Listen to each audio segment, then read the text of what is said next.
उद्धारा जगतधारा देई सर्वासावर स्वरूपानुसंधान चित्तरमो निरंतर काम क्रोधादिकथारा मिळून चंतरी अखंडित वसो चित्ती तूच अनंता सर्वांतरी शरीरी हरिदारी कन्या पुत्रादि परिग्रही अनासक्त असो चित्त आसक्त त्वत् अनुग्रही मिळो धन मिळो मान मिळो लौकिक आगळा सोडवी हा परिमद मोह पाशांतुनी गळा असो भोग असो त्याग असो विद्या असो कला अविट पद पदमांची भाव भक्ती ते सकळा चराचर दिव्य रूप दिसो बाहेर अंतरी सर्वांचे भले व्हावे उच्चारो मन वैखरी मी माझे मावळो सर्व तू तुझे उगवता मी तूपणा जगन्नाथा हो एकची तत्वता देव भक्त से द्वैत अद्वैत न खंडिता दादरी देवानंता प्रार्थना ही तुलाता सद्गुरुनाथ महाराज सद्गुरु पैमावली मातोश्रीमान उपैताना कृतज्ञपूर्वक नमस्कार आणि आपण सर्व सद्भक्त सत्श्रोते आपणा सर्वांना आदरपूर्वक नमस्कार। आजचा जो प्रश्न आहे जो अभंग आहे सद्गुरु सारिका असता पाठीराखा इतरांचा लेखा कोण करी राजियांची कांता काय भीक मागे मनाची जोगे सिद्धी पावे कल्पतरू तळवटी जो कोणी पैशाला काय म्हणे त्याला सांगा जोशी ज्ञानदेव म्हणे तरलो तरलो साच गुरुकृपे उद्धरलो।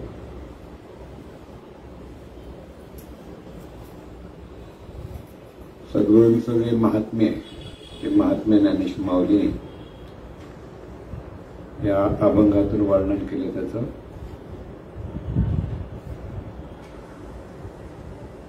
की जे राजियाची कांता ज्या म्हटलं की जी स्त्री अत्यंत समृद्ध आहे पैशाने श्रीमंत आहे तिचा पती ती काय बाहेर भीक मागणार आहे का दुसरा दृष्टांत दिलेला आहे त्यांनी की कल्पतरूच्या खाली बसल्यानंतर असं म्हटलं जातं की सगळे आपली मागणी पूर्ण होतात।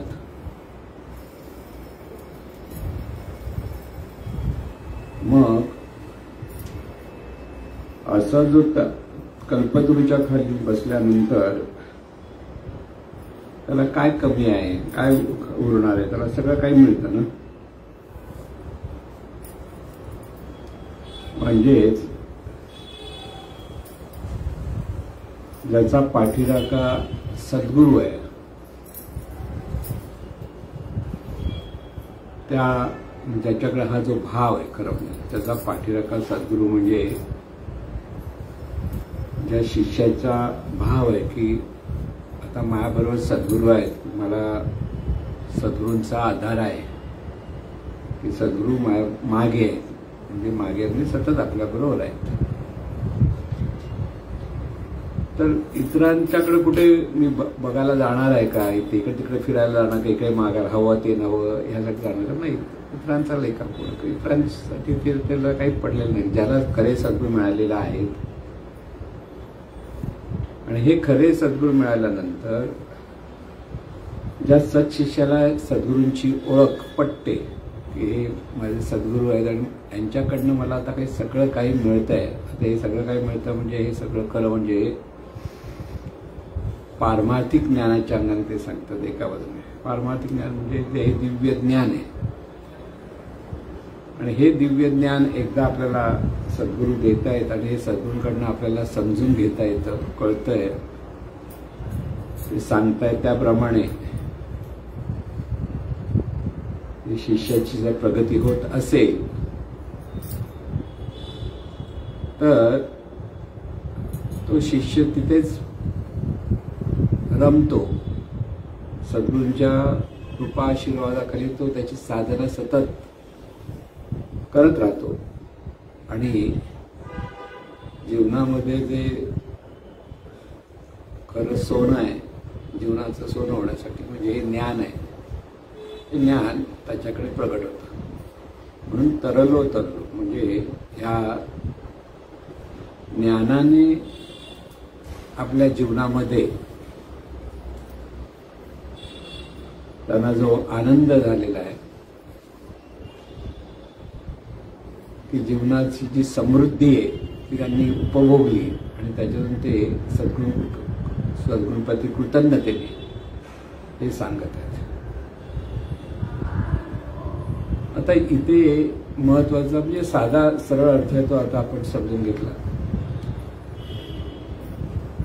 इथे सद्गुरूसारखा पाठीराखा असं ज्यावेळेला आपण म्हणतो तर हा पाठीराखा कधी होतो सद्गुरू? तर ज्या शिष्याकडे सद्गुरूंप्रती शरणागती आहे, पहिली म्हणजे शरणागती, दुसरी म्हणजे श्रद्धा येते, तिसरी पायरी म्हणजे निष्ठा येते. म्हणजे निष्ठा म्हणजे आपण सद्गुरू निष्ठ होऊन जातो सतत सद्गुरूंच्या स्मरणात. आणि सद्गुरूंनी जे ज्ञान दिलेलं आहे ते ज्ञान जो आत्मसात करायला लागतो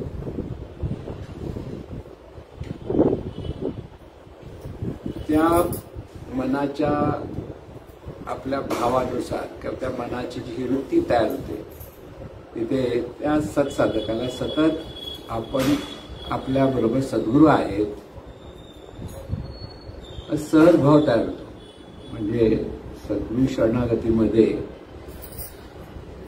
सद्गुरूंचे सतत अखंड स्मरण,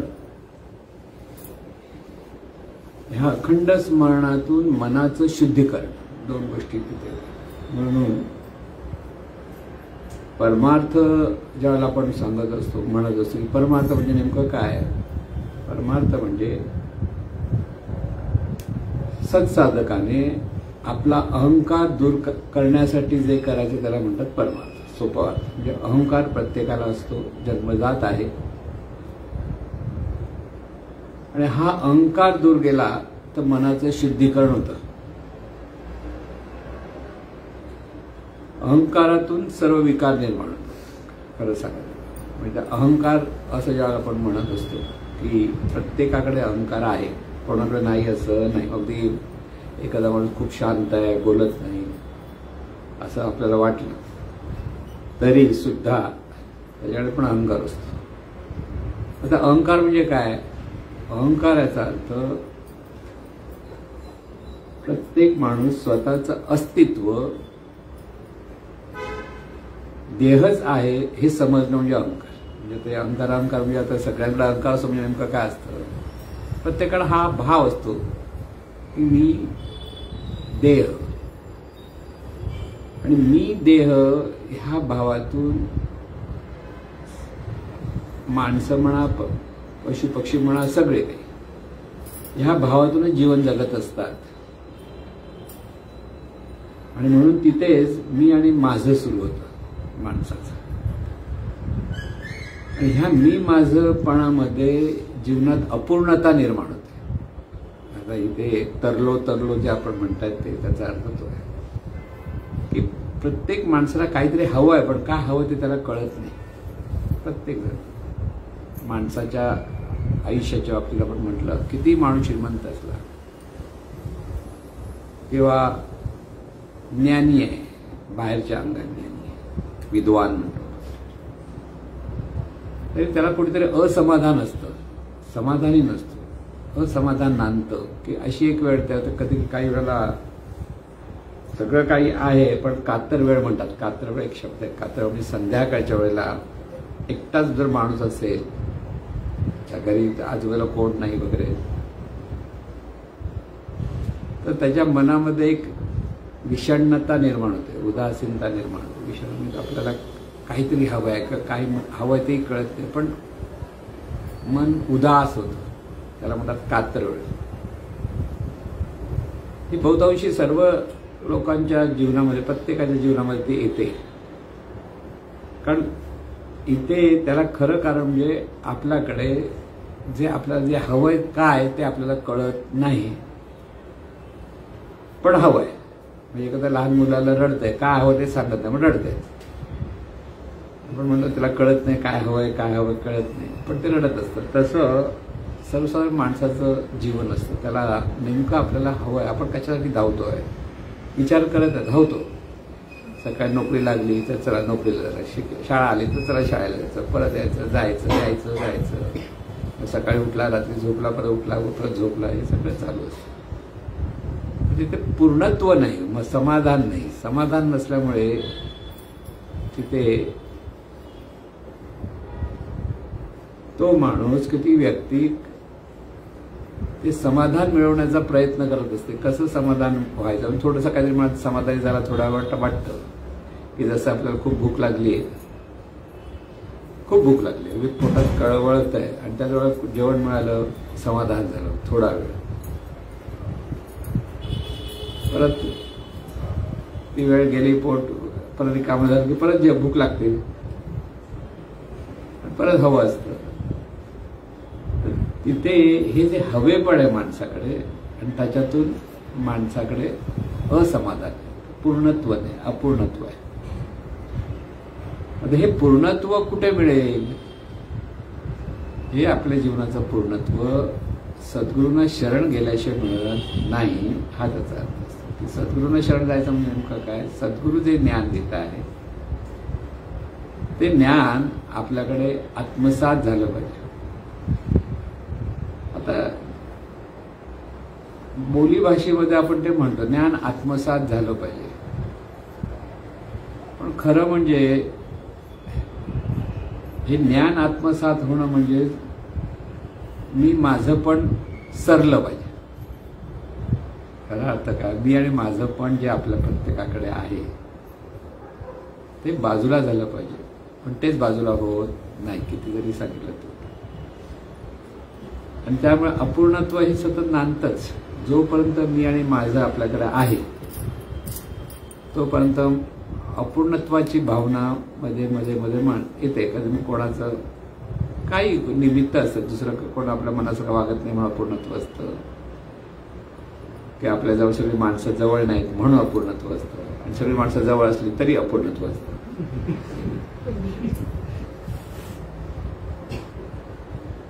इथे त्याला दुसऱ्या बाजूने असं त्याला दुसरा शब्द होतो, तो वासनेचा खड्डा म्हणतो. म्हणजे तुकारामांची परीक्षा बघायला एक फकीर देऊगाव जातो. कोण एवढं मोठं, तुकारामाचा प्रसिद्धी झाली, तुकाराम महाराजांची प्रसिद्ध म्हणून एक फकीर हुशार होता. तो म्हणतो बघूया तुकाराम महाराजांचा आपण परीक्षा बघायला जाऊ. ते त्या गावात जाऊन तरी काय तुकाराम महाराज बघितलं तर काय नव्हतं. तुकाराम महाराज एवढं माहिती. कोणी त्यांनी विचारलं तुकाराम महाराजांचं घर कुठे, दाखवलं कुठं राहतात. तिथे एका माणसानं तिथे राहतात. तुकाराम महाराज गेले होते नदीवर, आणि नदीवर गेले होते. त्याने आपली झोळी तिथे सांगितलं होतं. तुकाराम महाराज हा त्यांची मुलगी बाहेर आली. तर त्यांनी सांगितलं माझ्या झोळीमध्ये टाक, काय भिक्षा म्हणून. आता ते तिने जे टाकलं त्याची ती झोळी भरली पटकन. तेव्हा अरे तू तुकाराम म्हणायचेस? नाही, मी त्याची मुलगी आहे म्हणे. तेव्हा त्याला पडलं जर ह्या मुलीकडे झोळी भरली म्हणजे वासनेला खड्डा भरला असं जात की इथे एवढे हिच्याकडे काय ना, मग तुकाराम महाराज कुठे असतील, कळलं ना. म्हणजे परीक्षा बघणारा सुद्धा जो होता तोही हुशार होता, नाही असं नाही. की आपली झोळी ही त्याची मायावी झोळी होती की ज्याचं मन समाधानाने भरलेलं नसेल तर त्याची झोळी भरली नसती. सगळं दृष्टांत आहे तो सांगितलं जातो.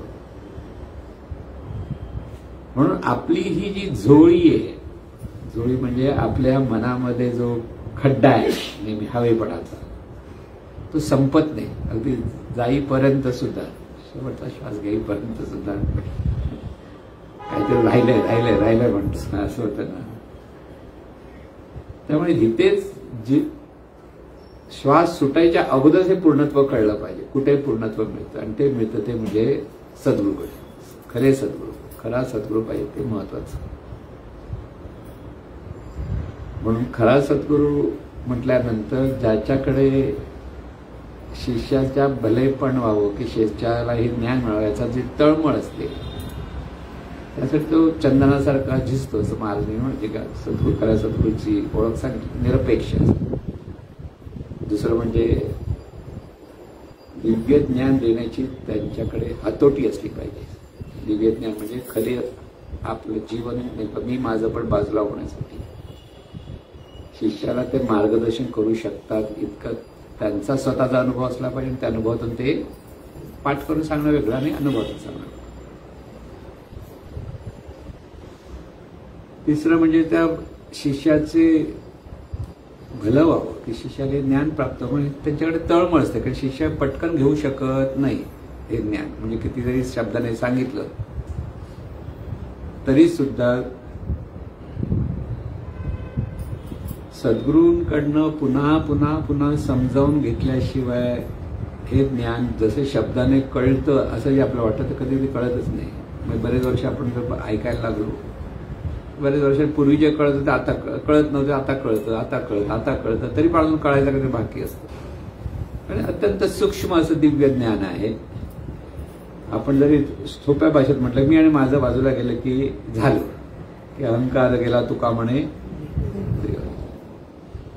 पण हा जाणं हाच मोठा प्रॉब्लेम आहे माणसाच्या ठिकाणी की गेला म्हणता तो पटकन फुतकारतो कुठेतरी परत आणि माझं पण सुटत नाही. म्हणून आपण जे वरद प्रार्थनेमध्ये सुद्धा म्हणतो मी माझे मावळू सर्व तू तुझे उगव आता.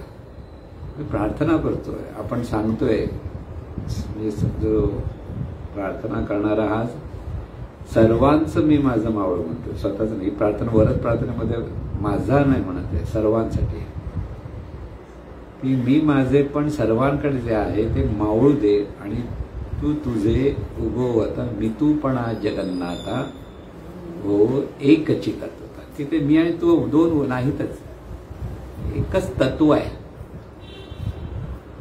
आणि हे एकच तत्व आहे हे समजणं फार कठीण आहे. म्हणून म्हणतात मी माझं दूर होण्यासाठी काय लक्षात आलं पाहिजे, हे सर्व विश्व जे दिसतंय ते एकाच तत्वाचं आविष्कार आहे. म्हणजे एकच तत्व विविध रूपाने प्रगट आहे. आणि जर हे समजलं म्हणजे उमजलं, नुसतं समजलं शब्दाने आणि अंतर्मनात कळलं तर उमजलं की एकच तत्व विविध रूपाने प्रगट आहे. आणि हे ज्या विविध रूपाने प्रगट आहे तेव्हा जे ज्ञानेश्वर माऊली म्हणतात तैसा मज एकाचा विस्तार जग. बोलायला सोपं आहे ना, विस्तार माझं मी जग आहे. तर मीच जग आहे म्हणायचं तर परत गोंधळच होतो. काय मीच जग कसं? समोर आपल्या मनासारखा न वागणारा माणूस भेटतो, मीच तू आहेस म्हणायला होतं, जमतं का? नाही झालं, पटकन होतं ना. लगेच आपण तोंड फिरून बाजूला, तू मी काय नाही, तू वेगळा मी वेगळा. म्हणजे इतकं आपल्या मनामध्ये जो हा अहंकार म्हणजे काय? हाच भाग. अहंकार म्हणजे आपण मोठ्याने कोणाला तोडतो, वाईट वेळवतो, तो वेगळा स्थूल अहंकार तो. तर हा सूक्ष्म जो अहंकार आहे तोच बाजूला करायचा आहे. म्हणून मी म्हणून कवणं नाहीच आहे ते एकच तत्व आहे, तूच आहेस. पण हा तूच आहे म्हणजे कुठे तूच आहेस. म्हणून इथे साधकाची जी प्रगती किंवा साधकाची जी सुरुवात होती ते सद्गुरूंच्या ज्ञानातूनच होऊ शकते. डायरेक्ट हे अनंत स्वरूप मी आहे असं किती जरी आपण सांगितलं तरी ते मनामध्ये मुरत नाही. ते माझं येतच सगळं. मला हवं, मला पायापोटी मिळाल्याशिवाय मला काय करायचं दुसऱ्यांचं, असं होतं ना. आणि त्यामुळे जीवभाव म्हणजेच मी आणि माझं जे इतकं घट्ट आहे तो जीवभाव. जीव म्हणजे मी देह आहे हे इतकं घट्ट असतं, त्याला जीवभाव म्हटलंय. आणि देवभाव की शिवभाव म्हटलं म्हणजे हे एकच तत्व विविध रूपाने प्रगट आहे. ह्या भावामध्ये जो राहतो त्याला म्हणतात देवभाव. मी देव आहे म्हणजे भाव असं नाही त्याचा. मी देव आहे म्हणजे जीव आणि मी देव आहे म्हणजे शिव असं लोक अर्थ करतात. शिवभाव किंवा देवभाव याचा अर्थ हे विश्वची माज येतं. ऐसी मती जयाची स्थिर की बहुना चराचर आपणची जागा. हे विश्व म्हणजे मीच आहे हे सर्व अंगाने ज्ञानेश्वर माऊलींनी सगळीकडे प्रत्येक वेळेला कुठे ना कुठे मांडलेलं आहे विषय. आणि खरा परमार्थ तोच आहे की हे सगळं जे दिसतं ते एकाच स्वरूपाची रूप आहेत, एकाच स्वरूपाची अंग आहेत. इतकं स्पष्ट समजलं पाहिजे की तिथे कोणाही जीवाचा न घडो मत्सर वर्म सर्वेश्वर पूजनाचे म्हटलं तर तेच. तुकाराम महाराज खूप सुंदर सांगितलं ते. विष्णुमय जग वैष्णवांचा धर्म भेदाभेद भ्रम मंगळ कुणाही जीवाचा न घडो मत्सर वर्म सर्वेश्वर पूजनाचे. तुका म्हणे एका देहाचे अवयव सुख दुःख जीव भोग पावे. विष्णुमय जग वैष्णवांचा धर्म. म्हणजे आपला धर्म काय झाला पाहिजे? सद्गुरूंना शरणागत जातो त्याचा अर्थ हे सर्व जग आहे. म्हणजे जे जे दिसते ते सर्व जग विश्व हे विष्णुमय आहे. विष्णुमय म्हणजे आता ते म्हणजे शब्द असे आले की ते कोण विष्णूचे. विष्णू म्हणजे सगळे विष्णू आहेत. अणु रेणू रस रेणू मध्ये जो सूक्ष्मपणे त्याचं वास्तव्य आहे तो विष्णू. आता हे सूक्ष्म कोण आहे? आपण अणुरेणूमध्ये घुसू शकतो का? तर हे अणुरेणूमध्ये जो विष्णू म्हणजे चैतन्य. म्हणजे लक्षात घ्यायचं हे जे आहे ते चैतन्य स्वरूपाचं जग आहे. आणि हे चैतन्य स्वरूपाचं ज्ञान सद्गुरू शिष्याला देत असतात. चैतन्य आहे, सर्वत्र चैतन्य आहे.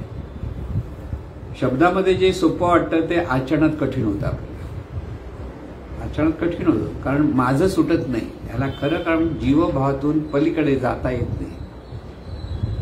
जीवभावातून पलीकडे जाण्यासाठी एकच मार्ग म्हणजे सद्गुरूच्या पाठी लागत बसायचं. सद्गुरू वाचून सापडे ना सोय असं म्हटलं ना, धरावे ते पाय आले त्याचेच पाय धर. बाकी त्या म्हणजे ते ज्या मार्गाने पाय धरा म्हणजे ते ज्या मार्गाने त्या मार्गाने मला चालायचं.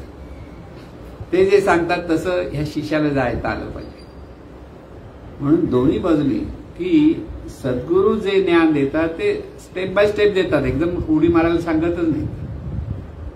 आधी आपला स्थूल अहंकार घालवण्याचा प्रयत्न करतात स्थूल अहंकारातून हळूहळू ते ज्ञान देत असतात. आणि त्या ज्ञानातून ज्याच्याकडे श्रद्धा आहे, निष्ठा आहे, शरणागती आहे, तोच शिष्य तिथपर्यंत पोचतो. सगळे पोचत नाहीत, परत मध्येच थांबतात. काय कारण बस झाला, एवढा पुष्कळ झाला असं म्हणतात नाही. बस झालं, आम्हाला एवढं मिळालं, बस झालं. अरे बस झालं म्हणतात म्हणजे तिथे थांबतात आणि पुढे जात नाही. पुढे जायचं म्हणजे कुठे, की सद्गुरू ज्या ज्ञानाच्या अधिष्ठाने भरलेला आहे तसा शिष्य त्या ज्ञानाने भरला तर ते बरोबर होतं. आणि म्हणून सद्गुरू सारखा असता पाठीराखा कधी सांगितलं की सद्गुरू भरभरून देतोय आणि शिष्य भरभरून घेतोय. त्या भरभरून घेण्यातून त्याला ते ज्ञान आत्मसात होत आहे. आणि त्या आत्मसातातून त्यांनी केलेलं ते वर्णन आहे की सद्गुरूंकडे काय नाही मिळत आहे, सगळं काही देण्याचं आहे. की कल्पतरू आहेत सद्गुरू म्हणजे, कळलं ना, की तो कल्पतरू आहे. त्याच्यातून मनाला जे मिळायला पाहिजे समाधान ते मिळतं. जो फासण्याचा खड्डा आहे तो भरलेला असतो, दुसरं काही नकोच असतं. एकदा जे हवं आहे मिळालंय, म्हणजे कळत नव्हतं ते कळलं, ते मिळालं की तो स्वतःच्या ठिकाणी असलेला जो संकुचितपणा असतो, तो संकुचितपणा जसा जसा दूर व्हायला लागला तसं तसं ज्ञानेश्वर माऊलींनी त्या कृतज्ञतेच्या भावातून सद्गुरूंचं हे महात्म्य वर्णन केलेलं आहे. त्यांनी अनुभवलं की अरे सर्व विश्वाचं ज्ञान तिथे त्यांना मिळालं, कळलं ना. आणि ते ज्ञान मिळाल्यामुळे तिथे हे ज्ञान म्हणजे काय, हेच सर्वत्र हे चैतन्य स्वरूप आहे. त्यांनी सांगितलंय, म्हणजे प्रत्येक अभंगात त्यांनी सांगितलं, सर्व उपाधी माझी गुप्त चैतन्य असे सर्वगत ते तत्वज्ञ संत सर्वत्र चैतन्य आहे. आणि हे जे सर्वत्र चैतन्य आहे, हे चैतन्य मी आहे. सर्वत्र आहे, सर्वत्र आहे, त्याला काय भरपूर पडले सोनं, पण ते माझ्याकडे नसेल तर मला काय फायदा, कळलं ना. हे व्यवहारातला हिशोब असतो. पण परमार्थामध्ये सुद्धा हाच हिशोब आहे. स्वार्थी व्हा म्हणतो, ज्ञानासाठी स्वार्थी झालं पाहिजे. की हे ज्ञान आत्मसात झालं पाहिजे. इथे जोपर्यंत स्वार्थ होत नाही तोपर्यंत ते ज्ञान आत्मसात होणार नाही. स्वार्थ हा ज्ञानाचा स्वार्थ. म्हणजे इथे सद्गुरू का हवा, मला सद्गुरू हवा असं सुरुवातीला साधा म्हणून मीच सद्गुरूच आहे, दुसरं कोण बाजूला तर धक्का मारायला बघतात, बघितलं ना. का असं, हे अहंकारच. पण ते सुद्धा अहंकार ज्ञानाच्या दिशेने वळवत असतो. की सद्गुरू बद्दल दुसरं कोणाला आवडत नाही, हे असूया, म्हणजे जे नेहमी जीवभावाचे सगळे स्वभाव तिथे तयार असतात. म्हणून संस्थेमध्ये बघा चांगले चांगले सद्गुरू असतात, पण तिथे पण ह्या लठ्ठालठ्ठी चालू असते. की सद्गुरूच्या जवळ आला की तो हुशाऱ्या करतो, तो आपण कोणते जवळ आहेत म्हणून परत दाखवत बसतो आणि खरं ज्ञानाला पारखावतो परत लक्षात. आणि उघड्या डोळ्यात सद्गुरू बघत पण नसतात, सद्गुरू काय म्हणत पण नाहीत. एखादा परखड असेल तर ओरडेल, पण बाकीचे सद्गुरू तसे ओरडणारे पण नसतात. ते फक्त हळूवारपणे त्याला वळवायचा प्रयत्न करत असतात. की ज्याच्याकडे तळमळ आहे ज्ञानाची त्याला ते आणखीन विशेष पद्धतीने शिकवण्याचा प्रयत्न, तळमळच किंवा श्रद्धा, निष्ठा, शरणागती आणि त्याही पुढे ज्ञानासाठी तळमळ. म्हणजे आता बरेच साधक असतात जे श्रद्धावान असतात, ते अगदी मनापासून सद्गुरूंचं सगळं सेवा करण्याचा प्रयत्न करत असतात निरनिळ्या पद्धतीने. सेवा म्हणजे नुसते काय हातपाय दाबायचे नाहीत, त्यांचं ज्ञान आत्मसात करण्यासाठी ते जे म्हणतात त्यासाठी करत असतात. पण परत तिथे सद्गुरूंकडे आपण आलोय ते कशासाठी आलोय हे विसरता कामा नाही. इथे हवं ते ज्ञान. ज्ञान म्हणजे आत्मज्ञान, आत्मज्ञान म्हणजे ब्रह्मज्ञान. म्हणजे जे चैतन्य हा देहातून कार्यरत आहे तेच चैतन्य प्रत्येक देहातून कार्यरत आहे, हा त्याचा अर्थ. म्हणजे सद्गुरूंकडे आल्यानंतर हे पहिलं समजून घेता आलं पाहिजे. आपण परमेश्वर, ईश्वर, त्याची पूजा अर्चा सगळं काही बोलत असतो, पण सद्गुरूकडे येऊन ह्या शिष्याने काय मिळवायचं असतं, त्याला एवढंच मिळवायचं असतं की हे जे चैतन्य स्वरूप म्हटलं जातं, पूर्वीच्या काळात त्याला ब्रह्म म्हणायचे. सर्व खल्विदम ब्रह्म. ब्रह्म म्हणजे सर्वत्र चैतन्य, दुसऱ्या भाषेत चैतन्य. आता हे चैतन्य कळायला सुद्धा कठीण. बघा, सद्गुरूंचं महात्म्य जेव्हा आपण म्हणतो ना, त्या काळात सोप्या भाषेत सांगणारा सद्गुरू पाहिजे.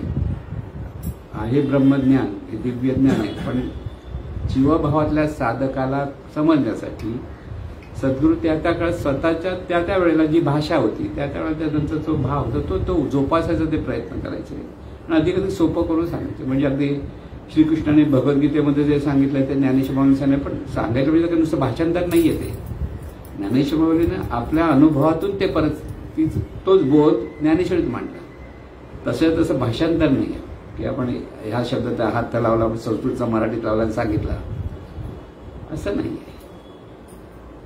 ते त्या काळातल्या साधकांना ते कसं सोपं कळेल त्यासाठी तो केलेला प्रयत्न आहे. म्हणून ब्रह्म म्हटलं की नंतर चैतन्य शब्द आला. लक्षात घ्या, ब्रह्मपूर्वी वेद काळामध्ये ब्रह्म शब्द वापरले. ब्रह्म, परब्रह्म, त्यानंतर आत्मा आला, परमात्मा, चैतन्य आलं. सगळं एकाच अर्थाने आहेत, पण तो बोध होण्यासाठी. आपल्या काळात, आपल्या ह्या काळामध्ये चैतन्य पण लक्षात येत नाही, ब्रह्म पण लक्षात येत नाही. आत्मा परमात्मा म्हणताना तुम्ही जर वाचलं तर कोणतं आत्मा अंगठा एवढा आहे, आत्मा एवढा मोठा आहे, असं काहीतरी बऱ्याच ठिकाणी सांगितलं जातं. गोंधळ होतो. सद्गुरू सोपा शब्द वापरला, जाणीव. आता जाणीव पण कठीण आहे खरंच. आपल्या सद्गुरूंनी, पैमावलींनी, मग जाणीव म्हणजे काय? आपण जे जाणतो आहोत ते जाणणारं तत्व म्हणजे जाणीव. सोपा शब्द जाणीव म्हणजे दुसऱ्या सोप्या पाहिजे ते मन. आणखीन सोपं सांगताय, मन करारे प्रसन्न सर्व सिद्धीचे. म्हणजे हेच मन आपल्याला मोक्ष पण देतं किंवा बंधनात अडकवून टाकतं. भवबंधन असं म्हटलंय, तिथे अडकवतं. म्हणजे हे मन, हे मन म्हणजेच हे जाणणारं तत्व. लक्षात घ्या. आता हे जाणणारं तत्व प्रत्येकाच्या ठिकाणी आहे की नाही? प्रत्येक माणसाकडे. प्रत्येक जण माणूस जाणतो म्हणजे पाहतो, ऐकतो, बोलतो, चाकतो, गंध जाणतो, ते तत्व. आता आणखीन सोपं सांगितलं, कळलं की नाही? आता ब्रह्म कळलं नसतं. ब्रह्म म्हणजे लोक आकाशात बघतात, इकडे तिकडे बघतात, किंवा चैतन्य म्हटलं तरी ते खरं कळलं. चैतन्याचा अर्थ सोपा आहे, पण आपली भाषा आता वेगळी झाली. परत मग वेगळी झाली, ते सद्गुरूंनी सोपा शब्द वापरला, जाणणं. जाणणारा जो आहे तो जाणणारा प्रत्येकाच्या जीवनामध्ये जाणतो. म्हणजे प्रत्येक जो जिवंत आहे तो काय करतो? तो जाणत असतो, पाहतो, ऐकतो, बोलतो, चालतो. म्हणून हे जाणणारं तत्व आहे तेच ईश्वर आहे सोप्या भाषेत. हे जाणणारं तत्व ईश्वर आहे म्हटल्यानंतर ह्या जाणण्याकडे आपण लक्ष दिलं पाहिजे. हे समज म्हणजे आपणच पाहावे आपणास. आपण म्हणजे आपला चेहरा पाहायचा नाही. आरशात रोज मी पाहतो माझा चेहरा. पाहावे आपणास आपण या नावन्या. इथे आपण आपलं जाणणे पण जाणलं पाहिजे. जाणणेपणाला जाणलं तर पाहावे आपणासी आपण. म्हणजे आता जाणायचं, जाणणे पण कशाच्या ह्याच्या अधिष्ठानावर होतं? आपण कसे वागतो, कसे बोलतो, कशाच्या अधिष्ठानावर? प्रत्येक जण आपल्या मी देह आहे हा पहिलं अधिष्ठान असतं, आणि दुसरं म्हणजे संस्कारातून तो आणखीन वेगळा वेगळा वागतो. दोन गोष्टी येतात तिथे. आता मी देह आहे भाव, आणि त्याच्यातून परत जे संस्कार दिलेले आहेत लहानपणापासून त्या मुलावर किंवा व्यक्तीवर, बाळावर, ते मोठं जसं जसं होतं त्याप्रमाणे तो त्याचा विस्तार झालेला असतो. कोणाचा विस्तार? तो जीवाचा विस्तार असतो. ज्ञानेश्वर सांगतो तो विस्तार वेगळा.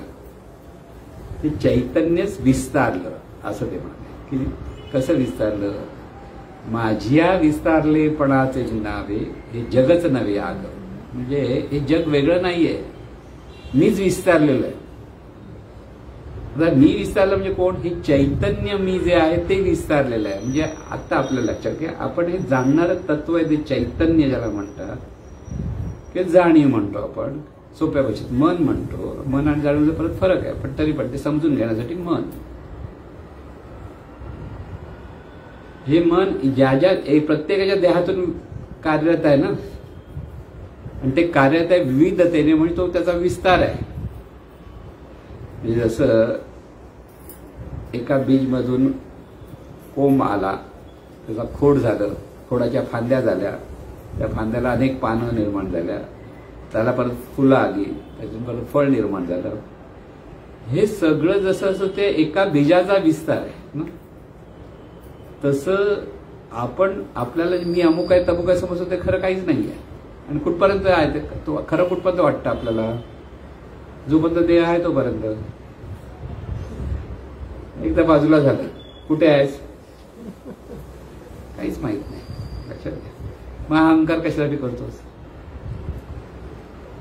अहंकार आपण जो म्हणतो, आपल्याला छोट्या छोट्या गोष्टीत अहंकार असतो, छोट्या छोट्या, तोच बाजूला आपल्याला करायचा आहे.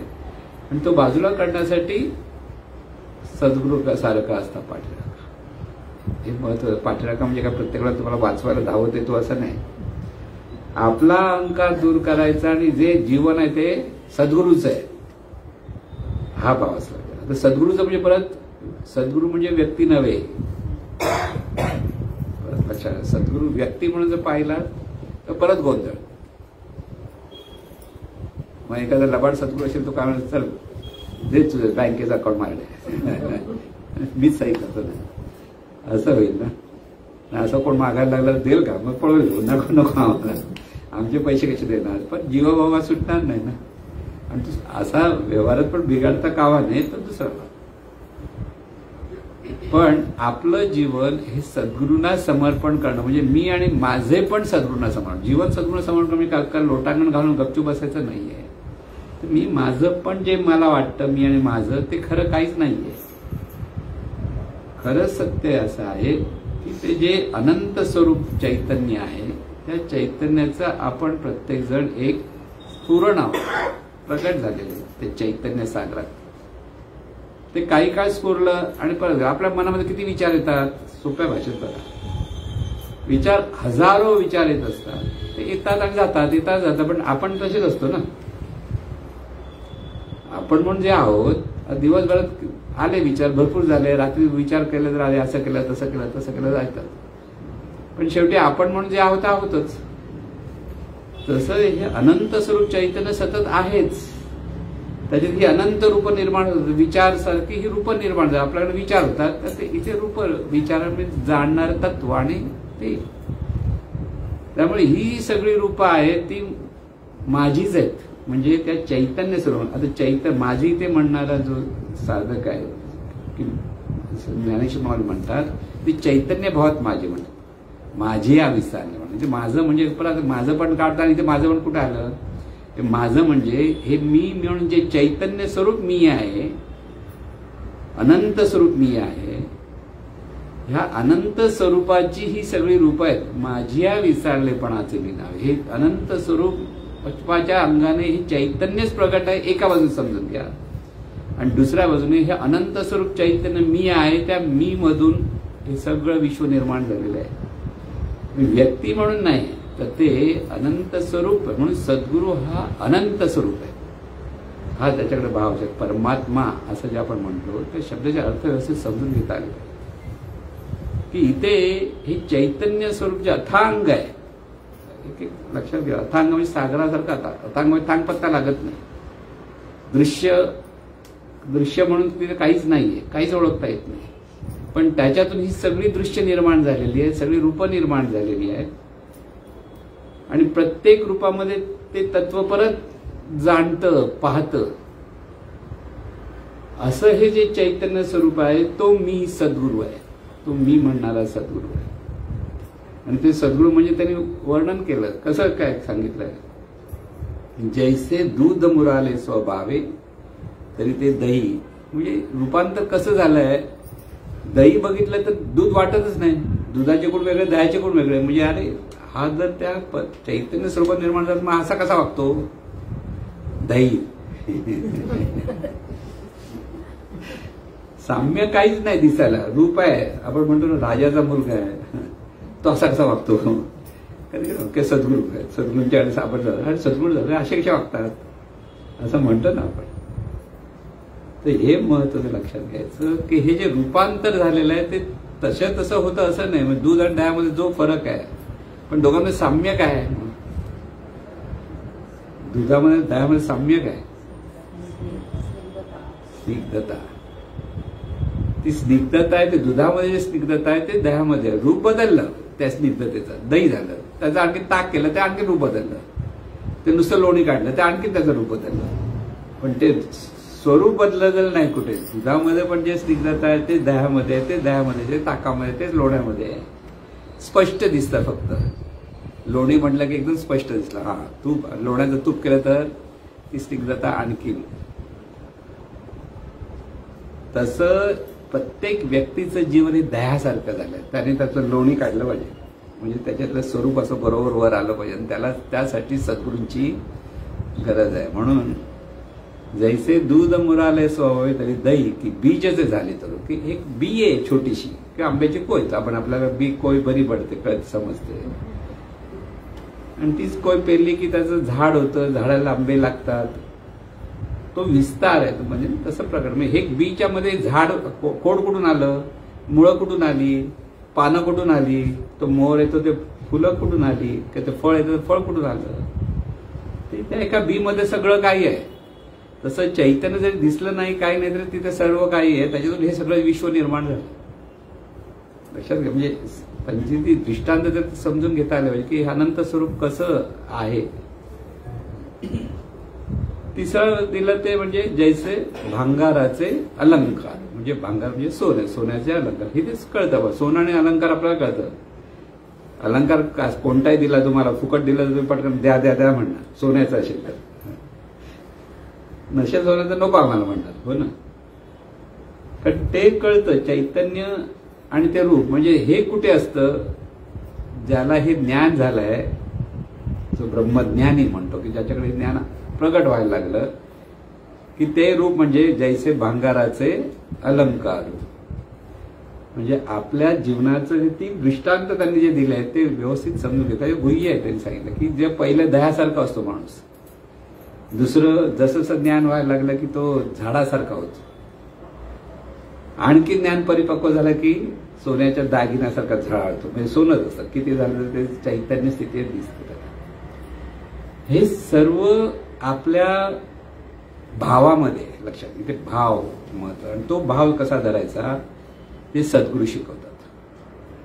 आपल्या मनामध्ये जो जीवभाव आहे तो बाजूला होण्यासाठी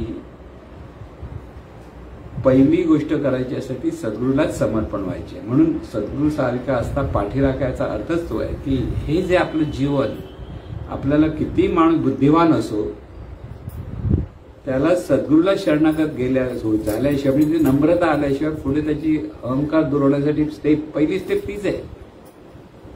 सद्गुरू पुढे तो नम्र व्हायला लागला की तिथे पहिला अहंकार ठेचला जातो त्याचा. आणि जो हा अहंकार ठेचला जातो त्याच्यातून पुढे पुढे प्रगती होते.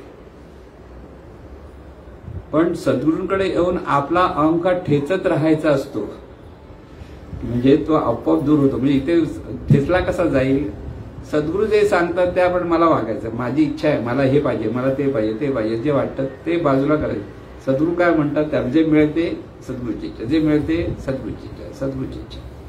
तिथे आपोआप मी माझं पण कमी कमी होतं. प्रॅक्टिकल ते कळलं पाहिजे, नाहीतर ते प्रॅक्टिकल कळत नाही. म्हणून आपलं जीवन हे सद्गुरूंचं जीवन आहे हा भाव तिथे असतो. म्हणजे खरे शिष्य जेव्हा आपण म्हणतो सद्गुरूंनी मारलं तरी पायाला चिटकून राहतो, मारलं तर पळत नाही पुढे, जाऊ नाही आम्हाला नको सगळं. पूर्वीचे सद्गुरू मारायचे असं व्हायचं ना. मी नेहमी सांगतो ना की गोंदवलेकर महाराजांच्या जागी त्यांचे सद्गुरू होते विठाई. त्यांनी त्याला खड्डा काढला आणि परत खड्डा काढल्यानंतर आता बस हात नका म्हटलं आणि म्हणतात आता माती ओढून गेली. आपल्याला आपल्या सद्गुरूने असं सांगितलं असं तर सद्गुरूंचं डोकं फिरलं आणि माझं काय डोकं फिरलंय मी पळतो जात नाही म्हणाल असतं. तिथे सद्गुरूंवरती श्रद्धा आहे, विश्वास आहे, निष्ठा आहे, तिथे हे ज्ञान प्रगट होतं. म्हणजे इथे सद्गुरूंपुढे किती शरणागत असलं पाहिजे. उदाहरण देतो आपण का, की ते माझी बुद्धी एकदा सद्गुरू आहे ते कळल्यानंतर माझी बुद्धी तिथे चालवता कामा, कारण माझी बुद्धी ही जीवभावाची बुद्धी असते, अहंकाराच्या अधिष्ठान असलेली बुद्धी असते, आणि सद्गुरूंकडे असते ती प्रज्ञा असते, दिव्य प्रज्ञा असते. ते जे सांगतील ते सहज असतं. सहज बोलती तोची उपदेश, हा जो भाव ज्याच्याकडे असतो की सहज सांगितलंय, सहज असं कर रे, तो शिष्य ते पूर्ण होईपर्यंत तेच करणार. तो ते म्हणणार नाही सहज बोलले, ते कुठं त्यांना माहित नाही आपण उगीच काय दिवस असं नाही, एखादी सांगितलंय कर. तिथे आपल्या ठिकाणी ती जी शुद्ध भाव निर्माण होतो की ती शरणागतीतून माझं पण दूर होतं, आणि ते माझे पण दूर करण्यासाठी आपल्याला सद्गुरू आपला पाठीराखा आहे हा बोध तिथे सतत असावा. त्याचंच जीवन आहे, त्याच्यामुळे सगळं चाललं. ही जी शरणागती ज्या शिष्यांकडे येते त्यांच्याकडे हे ज्ञान लवकर प्रगट होतं, प्रगट व्हायला पाहिजे. नुसतं ऐकलं आणि प्रगट होत नाही, कारण इथे परत बहिर्मन अंतर्मनाचं शास्त्र आहे. अंतर्मन आपली जुनी वाट सोडत नाही, भयंकर चिवट. खूप ज्ञान दिलं कळलं तरी सुद्धा माझं पण तिथे बाहेर पडतंच, मी आणि माझं सुटत नाही. आणि त्यामुळे आज जगामध्ये जो गोंधळ आहे सगळीकडे, जरी परमार्थामध्ये पण गोंधळ म्हणतो तर तिथेच आहे. बोलताना मस्तपैकी छान छान बोलतात, पण मी माझं पण सुटलेलं नसतं. हे महत्व म्हणजे टीका नाही, ही वास्तवता आहे. कारण त्याच्यातून बाहेर पडण्यासाठी म्हणून सद्गुरूची कास का धरायची असते की सद्गुरू काय बोलतात, कसे वागतात, काय सांगतायत, प्रत्येक छोट्या छोट्या गोष्टीमध्ये त्यांची कशी बोलण्याची किंवा वागण्याची पद्धत आहे, इथे जितकं लक्ष त्या सतत सद्गुरू जे असतात त्यांच्याकडे ते लक्ष असतात. मग ते आपण असं वागलं पाहिजे, असं केलं पाहिजे. स्थूल अंगाने आधी समजून घ्यावं लागतं, सूक्ष्म भाग लगेच प्रगट होत नाही. अर्थ आपल्या अंतर्मनामध्ये तो जीवभाव आहे तो लगेच सुटत नाही. किती आपण बऱ्याच वेळा आपण सद्गुरूंच्या समोर सांगतो मी असं केलं तसं केलं, छान आहे, असं आहे. सद्गुरू पण छान छान छान म्हणतात, कौतुक करतात, सगळं करतात. पण कोणत्या टीका केली तर राग येतो. पटकन का राग येतो? कारण माझं आहे, मग मला का राग आला? कोणी आपल्याला बोलवलं नाही, राग आला. अरे आम्हाला बोलवलं नाही म्हणजे काय असं म्हणतो ना आपण, हा अहंकार आहे. नाही बोलवलं, छान झालं, लक्षात घ्या. बोलवायला पाहिजे, आम्हाला मान दिला पाहिजे, हा आपला अहंकार आहे. हा अहंकार आपल्याला कोणी बोलवलं नाही तरी काय झालं, मस्त छान झालं म्हणायचं, बोलवलं तरी छान झालं. दोन्ही गोष्टी आहेत. कोणीतरी आपला मान देतात, कोणी आपल्याला मान देणार नाही. त्या मानापणासाठी आपण थांबलेलोच नाहीयेत. इथे आपल्याला समाधान जे आहे, जे आहे ते जे स्वरूप आहे, जे चैतन्य स्वरूप आहे ते मी आहे हे ज्या कळतं, त्या कुठे हवं नको हा भागच राहत नाही. म्हणून कल्पतरूच्या झाडाखाली बसल्या म्हणजे काय, ती मनाची ज्यावेळी वृत्ती तयार होते जाणीवेची ठिकाणी, सद्गुरूंमुळे मी अगदी संपन्न आहे. मला अजून कोणी काय दिलं पाहिजे, काय घेतलं पाहिजे हे अजिबात तिथे उरत नाही. तिथे एक मनाची स्थिरता असते, शांती असते, आणि हवं नको हे उरतच नाही. हवं नको उरलं नाही तर समजा तुम्ही सद्गुरू तुमचा चांगलाच पाठीराखा आहे आणि तो त्याने तुम्हाला बरोबर धरून ठेवलेला आहे. पण हवं नको आहे तोपर्यंत तुम्ही सद्गुरूच्या पाठी लागायला पाहिजे ते ज्ञान आत्मसात करायला. कळलं ना? सद्गुरू जवळ बोलवतील, सांगतील, किती जरी झालं तरी हा आपला अहंकार दूर गेला पाहिजे हे प्रत्येक साधकाने लक्षात ठेवायचं. सद्गुरू सारखा पाठीराखा म्हणताना नुसतं आहे आमच्या पाठीमध्ये आम्ही वाटेल ते करू आहे ना, म्हणतात आहे आमच्या पाठीमागे तुम्हाला माहिती आहे कोण आहे असं म्हणतो आपण. तू भिऊ नको, मी तुझ्या पाठीशी आहे म्हणणारे बिचारे साधक तो म्हणत आहे. सद्गुरूंनी सांगितलं मी तुझ्या पाठीशी आहे, बरोबर आहे, पण तू चांगला वागलास तर तुझ्या पाठीशी, चांगला वागला तर मी तुझ्या पाठीशी नाही. हा त्याचा अर्थ आहे पहिला, लक्षात घ्या. नंतर ते साधं आमच्या सद्गुरूंनी सांगितलं तर आहे पाठीशी, पण मी कसा पण वागेल. तू कसाही वागून चालणार, तुझ्या पाठीशी म्हणजे तुला चांगलंच वागायला पाहिजे. तुला सतत सद्गुरू स्मरणातून आपण आपला म्हणून निरीक्षण परीक्षा आपण सांगतो ते चुकून आपण बऱ्याच वेळेला कोणाची मनं तोडलेली आहेत, कोणातरी वाटेलचं बोललेलो आहे, कुठेतरी आपण आपलं मीपणा दाखवलेला आहे, तर तिथे ते सगळं निरीक्षण कळलं पाहिजे की हे आपण चुकीचं वागलो, हे बरोबर वागलो, हे आपल्याला कळलं तर आपण सुधारतोय. लक्षात, सुधारणं म्हणजे काय नुसतं चांगले चांगले वरवर चांगले वागतो आणि परत आपल्या अंतर्मनामध्ये ते तसंच राहिलेलं आहे गाठोडं अहंकाराचं, माझेपणाचं, तर ते शुद्धता राहत नाही. शुद्धता होण्यासाठी आपल्याला हा मीपणाच गेला, म्हणजे आपलं परिनिरीक्षण स्वतःकडेच बघा, मीपणा आहे की नाही. छोट्या छोट्या गोष्टीत माझं माझं माझं करतं, मला असं मिळालं पाहिजे, मला तसं मिळालं पाहिजे, हे इतकं घट्ट झालेलं असतं आपल्याकडे. त्याच्यातून आपल्याला पलीकडे जायचं, म्हणजे जितकं सोप्या अर्थाने हे समजून घ्याल तितकं आपलं निरीक्षण परीक्षण आपल्याला करता येतं. आणि ह्या निरीक्षण परीक्षणातून एकदा हे ज्ञान खऱ्या अर्थाने आत्मसात झालं की चैतन्य, म्हणून चित्त चैतन्य पडता मिटी हरिरूप दिसे ही सृष्टी. म्हणजे आपल्याला पाठ आहे सगळं, पण परत आपली पाठ आहे तिकडे, असं होतं ना की तिथे. म्हणून चैतन्य स्वरूप म्हणजे ते जे अनंत स्वरूप आहे, त्याच अनंत स्वरूपाची ओळख म्हणजे सद्गुरू, हे लक्षात ठेवायचं. अनंत स्वरूप ओळखता येण्यासारखी गोष्टच नाही, कारण त्याला पाहताच येत नाही, तर कसं ओळखणार. फक्त परिणाम रूपाने ते विश्व निर्माण झालंय म्हणजे तर अनंत, विश्व अनंत आहे.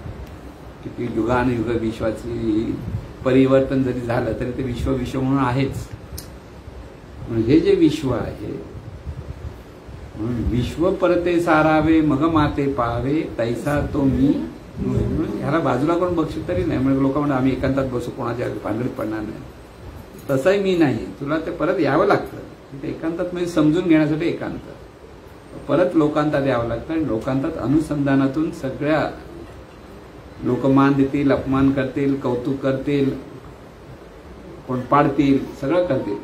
आणि तिथे तुला समाधानाने राहता आलं पाहिजे. लक्षात घ्या, तिथे मनाची अवस्था अजिबात बिघडता कामा नये. प्रत्येक गोष्ट शांतपणे स्वीकारता येणं आणि शांतपणे तिथे पुढे जाणं, ही ज्या मनाची अवस्था तयार होते ती खरी सद्गुरू भक्ताची अवस्था असते. खरा सद्गुरू भक्त की मान दिला तरी शांत, अपमान केला तरी शांत, कौतुक केला तरी शांत, सत्कार केला पाहिजे आमचा अशांत. काहीतरी हवंय, कळलं ना. आपल्याला सत्काराची खूप हौस लोकांना. नारळ द्या, हे द्या, नारळ द्या म्हणजे पळ म्हणायचं असतं माहिती ना. पण इथे आपण नको नको त्या गोष्टीत अडकत असतो आणि नेमकं आपल्याला जे साधायचं ते आपण साधत नाही, हे महत्वाचं. सद्गुरूकडे येऊन मला शिकायचं काय, पाठी राखा नुसता सोपा शब्द आहे. सद्गुरूकडे शिकायचं आहे की सद्गुरूंच्या ज्ञानाप्रमाणे आपल्याला शांत आणि समाधानाने जीवनाला सामोरं जायला शिकलं पाहिजे. जीवनामध्ये परिस्थिती चांगली वाईट, लोक चांगली वाईट, सगळं काही आपल्या वाट्याला येणार. काही हो, आपलं मन खंबीर असलं पाहिजे, शांत असलं पाहिजे, समाधानी असलं पाहिजे आणि तिथे सद्गुरू स्मरण सतत असलं पाहिजे. कारण सद्गुरू आपला तसाच आहे, तसंच आपण असलं पाहिजे, तसेच आपण व्हायला पाहिजे. इथे सद्गुरूने आपल्याला भरभरून दिलेलं ज्ञान आहे आणि त्या ज्ञानाचा आपल्याला खऱ्या अर्थाने उपयोग करून घेता आला पाहिजे. म्हणून सद्गुरू स्मरण म्हटल्यानंतर पहिलं सद्गुरू व्यक्ती रूपाने पाहणं आलंच नाही असं नाही, ते रूप येणार सद्गुरूंचं. पण ते सद्गुरूंचं रूप म्हणजेच ते ज्याला आपण परमात्मा म्हणतो, चैतन्य स्वरूप म्हणतो, त्याचं ते मुख म्हणतो आपण. सद्गुरूंचं मुख, चैतन्य स्वरूपाचं मुख म्हणजे सद्गुरू.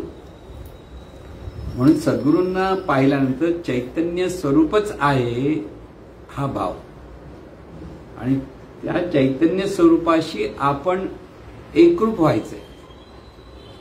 चैतन्य भावातून जीवन जगता आलं पाहिजे. इथे सगळीकडे सतत चैतन्य भाव आला पाहिजे आपल्याला, की हे जीवन चैतन्य स्वरूपाचं आहे, माझं नाही. चैतन्य स्वरूप कळत नाही त्यांनी सद्गुरूचं पण भक्तीच्या हिशोब मार्गामध्ये ते सद्गुरू स्वरूपाचं आहे. सद्गुरू म्हणजे ते सुद्धा सद्गुरू स्वरूपच. आणि हे सद्गुरू स्वरूपाचं जीवन आहे, त्या जीवनामधून ते सतत अधिष्ठान असलं पाहिजे आपल्या जीवनाचं. त्याच्यातून आपण चांगले वागायला लागतो आपोआप. सद्गुरूंच्या स्मरणात, म्हणजे अखंड. आणि तिथे जर चुकीचा वागला तर पटकन कळलं पाहिजे, तिथे आपल्याकडनं चूक होते, कोणाचे उगी दुखावतोयस, तर करता कामा नाही. म्हणून हा जो परमार्थ असं ज्याला म्हणतात, तिथे आपल्या मनाचं शुद्धीकरण, आपण नेहमी सांगतो आपल्या मनाचं शुद्धीकरण झालं पाहिजे. मनाचं म्हणजे ही जाणीव आज जी अशुद्ध म्हणजे मीपणातून जीवन जगते, तिने आपण चैतन्य स्वरूप आहोत ह्या अखंड अनुसंधानातून जीवन जगता आलं पाहिजे. ते जीवन ज्याला जगता आलं त्याला तो साधक म्हणतो. म्हणजे ज्ञानेश्वर माऊली म्हणतात ते साधक, तर तो साधू ते म्हणत माझा पाठीराखा सद्गुरू आहे, मला इतरांची काय भीती किंवा इतरांची काय गरज, मी समाधानी आहे. जे आहे तिथे कोणी सत्कार करा नका करू, कोणी मान द्या अपमान करा, ज्याचं त्यांचं कर्म त्यांच्याकडे, ह्याला काही फरक पडत नाही. ज्ञानेश्वर माऊलींची जी अवस्था तशी आपली अवस्था झाली पाहिजे, हे त्या बोधातून आपल्याला लक्षात घेताना. ज्ञानेश्वर माऊली तुम्ही अरे एवढा ज्ञानेश्वर आपण कशा विचार तर करा आधी. ज्ञानेश्वर माऊली पण माणूसच होते ना, पण त्यांनी आपल्या ज्ञानातून एवढ्या प्रगती साधली, उन्नत केलं स्वतःला.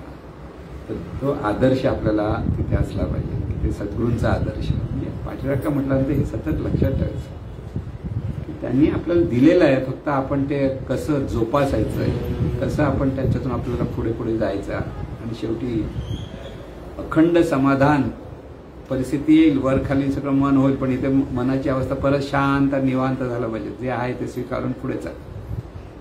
हे गेलं ते गेलं, असं झालं तसं आहे, तर अडकत बसू नकोस.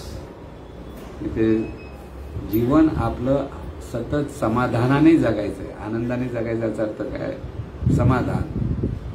संतुष्टम सततम योगी, की जो योगी कोण आहे संतुष्ट आहे, सतत समाधानी आहे. हे समाधान मिळवण्याचं एकच दुकान म्हणजे सद्गुरू. म्हणून सद्गुरूंचं हे महात्म्य आपल्याला पुन्हा पुन्हा लक्षात घ्यायचं. सद्गुरुनाथ महाराज ईश्वरा सर्वांना चांगली बुद्धी दे, आरोग्य दे, सर्वांना सुखात आनंदात ऐश्वर्यात दे, सर्वांचं भलं कर, कल्याण कर, रक्षण कर, आणि तुझे गोड नाम दुःखात अखंड राहू दे.